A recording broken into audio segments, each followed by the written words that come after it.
Kerap sekali tetangga berbisik-bisik mengenai sebuah pesugihan yang baru-baru ini sedang dikerjakan oleh seseorang mirip dengan Sugeng. Pesugihan itu merupakan sebuah pesugihan kontrak antara dirinya dengan Ratu Ular.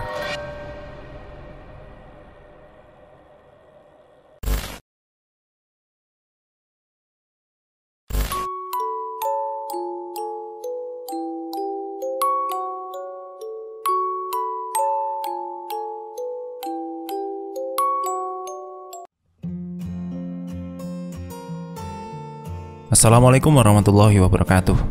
Teman-teman untung direkam. Saatnya saya lanjutkan cerita Restui Ratmaja, catatan pesugihan, kali ini part kedua. Yang belum nonton part pertama, silakan cek di deskripsi dan tonton sampai selesai, baru kita lanjutkan ceritanya. Bu, Siti, dan Darsim, ibu baik-baik saja kan? Tanya Siti. Bu Sumirah tak menjawab sepatah kata pun terhadap Siti, namun dia langsung menatap ke arah Sugeng dengan tatapan yang tak biasa. Tangannya mulai diangkat dan mengeluarkan isyarat agar Sugeng segera keluar dari rumah. Ibu, kenapa Mbak? Tanya Siti kepada Mbak Solehah. Nanti aku jelasin ya. Geng, kamu mulai. Ibu ora senang kue ono nak kene. Ibu intinya nggak senang kamu tinggal di sini. Jelas Mbak Solehah.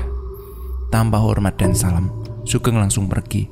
Namun tetap saja Bu Sumirah masih menunjuk-nunjuk jarinya kepada Sugeng. Bu, sudah Bu ya.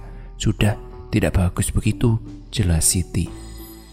Bu Sumirah pun meneteskan air mata. Sesungguhnya Siti tidak memahami apa yang dirasakan oleh ibunya mengenai kelakuan yang baru-baru ini dilakukan oleh Sugeng terhadap dirinya. Sudah ya, sudah. Tidak usah nangis. Aku sudah datang di sini, Bu. Ibu tidak usah nangis lagi, senyum Siti. Akhirnya Mbak Solehah pun membawa Ibu Sumirah ke kamar. Sugeng tampaknya belum pergi. Dia lebih suka menunggu di depan rumah sambil merokok dan menikmati pemandangan. Bu Sumirah pun ditidurkan di atas kasur oleh Mbak Solehah dan Siti. Kakinya sangat kaku seperti orang lumpuh. Tubuhnya sangat berat. Mbak Solehah dan Siti sekuat tenaga untuk mengangkat tubuh Bu Sumirah. Kamu baru datang.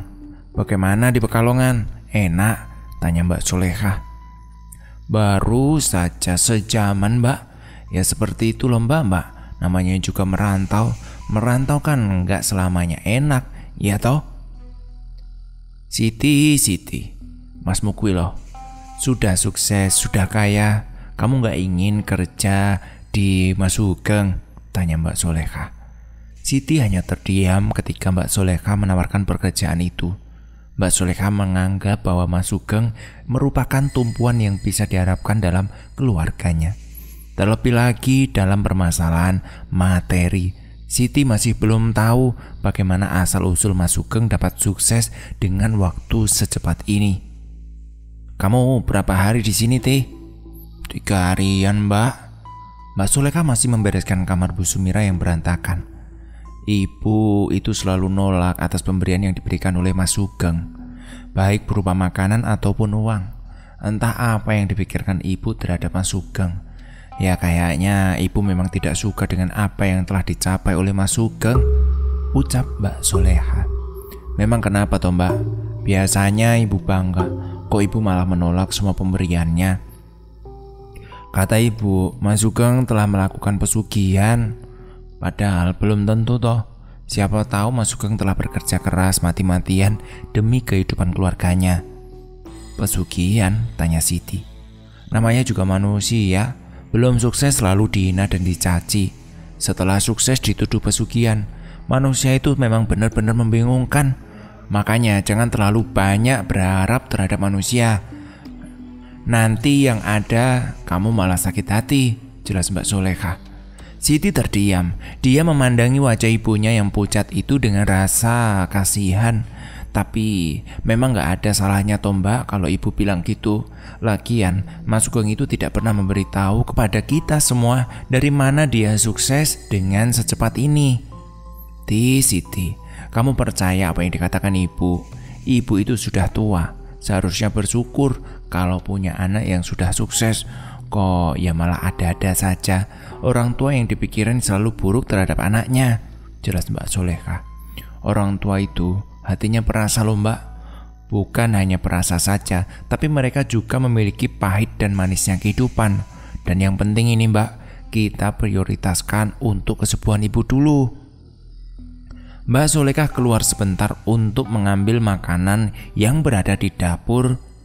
Dia masih memandangi wajah ibunya dengan rasa kasihan. Bu, apa bener toh Mas Sugeng melakukan pesugihan? Ucap Siti.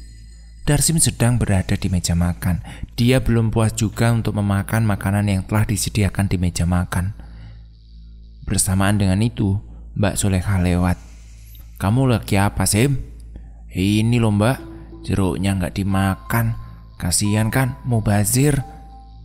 Jangan dimakan, ini punya ibu, jelas Mbak Solehah sambil mengambil bekasan jeruk yang dimakan oleh Darsim. Loh, katanya ibu nggak mau makan. Kata siapa?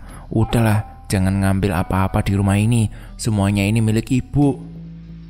Namun Darsim tetap menolaknya. Terjadilah pertengkaran antara keduanya karena perihal makanan. Darsim pun menyenggol makanan hingga terjatuh ke lantai. Kamu kenapa Sim? Kurang makan toh kamu di perantauan. Siti yang mendengar suara teriakan Mbak Solehah langsung menuju ke arah ruangan makan.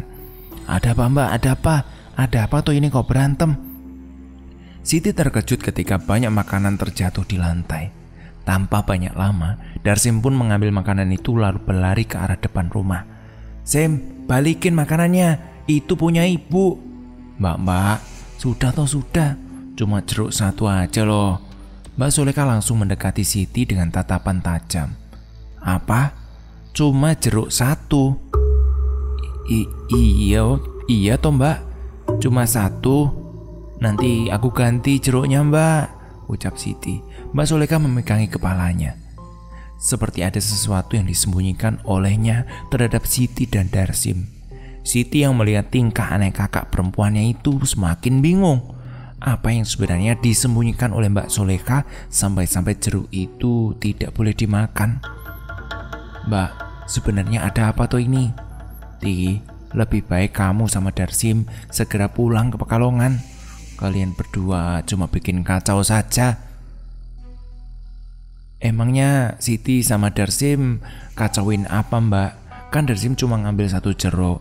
Kalau Mbak nggak ikhlas nanti aku beliin yang baru. 1 kilo malahan buat ganti ini. Tiba-tiba Safari dan Mas Sugeng masuk.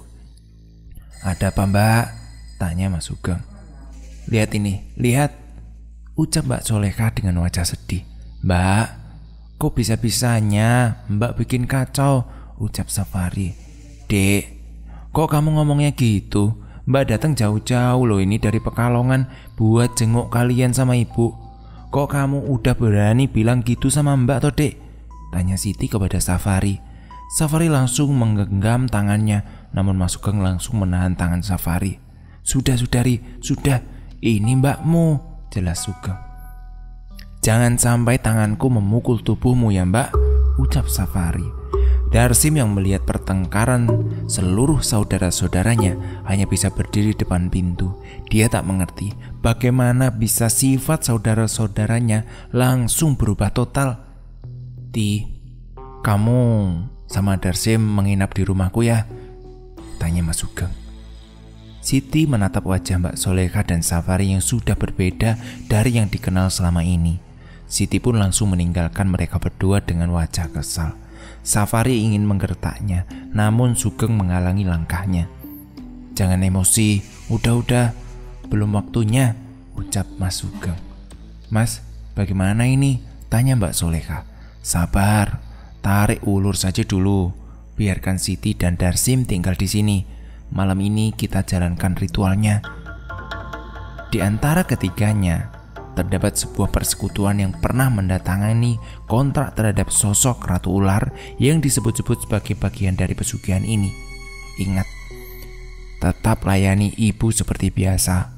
Aku nggak tahu kapan Ratu akan datang, tapi yang pasti jika malam ini dia datang, kita sudah siap.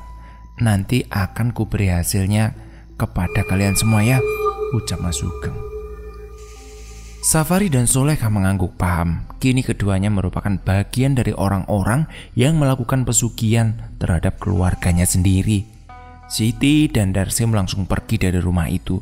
Keduanya tampak kecewa dengan sikap saudara-saudaranya yang tidak menghormati akan kedatangannya. Mbak, kita mau kemana? Kita mau pulang ke Pekalongan, tanya Darsim. Kita mau nginep ke rumahnya Mas Sugeng dulu. Aku masih belum tenang dengan sikap aneh mereka. Sepertinya mereka sedang menyembunyikan sesuatu terhadap ibu. Sugeng mendatangi mereka berdua. Siti, Darsim, maafkan Safari sama Mbak Solehah ya. Kalian kan tahu kalau itu makanan buat ibu. Jadi mungkin mereka berdua gak mau kalau kalian bersikap seenaknya terhadap sesuatu yang bukan milik kalian. Mas, sebenarnya ibu sakit apa? Tanya Siti. Sugeng tak bisa berkata-kata. Sugeng merasa Siti sudah mulai mengetahui gerak-gerik yang membedakan antara sakit yang nyata dengan sakit karena dibuat. Nantilah aku ceritakan di rumah ya. Sekarang kita pulang dulu. Gak enak, tetangga udah mulai memandang kita dengan pandangan yang aneh. Iya mas, iya, baik. Semenjak Bu Sumirah sakit, Sugeng selalu dipandang sebelah mata oleh para tetangga di sekitar rumah. Kerap sekali tetangga berbisik-bisik mengenai sebuah pesugihan yang baru-baru ini sedang dikerjakan oleh seseorang mirip dengan Sugeng. Pesugihan itu merupakan sebuah pesugihan kontrak antara dirinya dengan Ratu Ular. Di rumah Sugeng, Siti dan Darsim mendatangi rumah Sugeng yang besar. Rumah sebesar itu, Sugeng hanya tidur, makan dan melakukan aktivitas sendiri dan beberapa pembantunya. Aku belum menikah. Mungkin tahun depan aku bisa menikah. Karena itu aku membeli rumah ini untuk keluargaku nanti, ucap Sugeng. Sugeng pun mempersilahkan Siti dan Darsim memasuki rumahnya.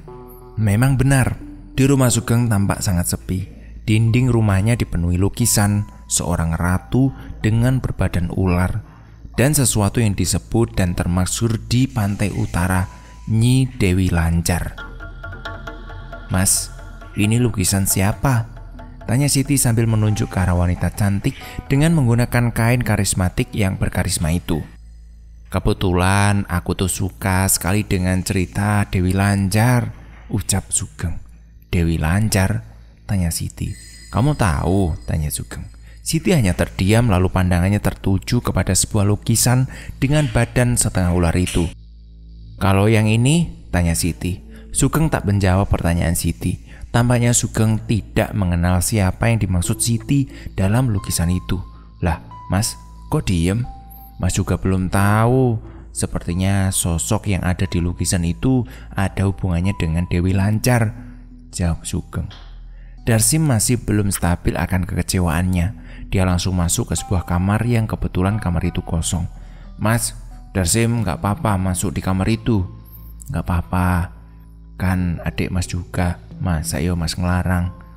Siti sebelumnya minta maaf yo mas. Iya gak apa-apa. Mas juga minta maaf. Ya, barangkali Siti punya salah mas. Apalagi kedatangan Siti dan Darsim kurang sopan dan mengena di hati mas dan juga yang lain. Iya gak apa-apa. Sugeng hanya tersenyum. Dia pun berjalan menuju ke arah dapur untuk mengambil makanan. Semuanya memang telah berubah. Kita hidup dengan susah payah dan berjuang mati-matian agar mampu bertahan hidup, jelas Sugeng. Namun semua itu berbeda jika kita dihadapkan dengan orang yang salah. Mereka yang tidak mengerti akan arti hidup bahagia sebenarnya. Hidup ini hanya sekali. Jika memang sudah tak layak hidup, untuk apa diperjuangkan? Ucap Sugeng. Perkataan Sugeng ini membuat Siti tercengang. Siti belum tahu apa artinya. Jika memang sudah tak layak hidup, untuk apa diperjuangkan? Batinnya masih terus berpikir. Sugeng menyerahkan makanan kecil kepada Siti. Ini memang aku beli dari hasil kerja kerasku dan memang diperuntukkan untuk tamu. Sini, ini, makan ya, ucap Sugeng kepada Siti. Siti pun makan makanan itu. Seperti apa cerita kelanjutannya? Besok kita lanjutin lagi. Terima kasih yang sudah dengerin cerita Restui Ratmaja kali ini. Semoga kita bisa mengambil hikmah. Terima kasih, sampai jumpa. Assalamualaikum warahmatullahi wabarakatuh.